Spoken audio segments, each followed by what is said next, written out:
अक्षर ने जो भी प्रदर्शन किया ये देश के लिए या हमारे लिए तो अच्छा ही है। फिर भी हम यही सोचते हैं कि भाई ऐसा कुछ करो कि हर गुजराती या देश के सभी लोगों को ऐसा लगे कि आज कुछ ना कुछ ऐसा कर दिया कि तेरे लिए आज देश ये कप लेके आ गए।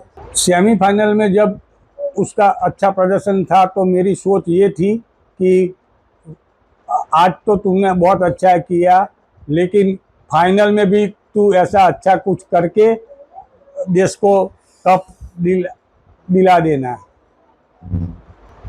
मैच ख़त्म हुई और मुझे बुलाया गया तो मैंने देखा तो मेरे घर के आसपास शायद बहुत सारे लोग थे और सब अक्सर अक्सर या बापू बापू करके उसे बोल रहे थे। तो मैंने सोचा कि भाई तू आज इतना अच्छा किया तो ये सब हो रहा है, तो मुझे अच्छा ये लगा कि भाई अक्सर तूने आज देश के लिए अच्छा किया।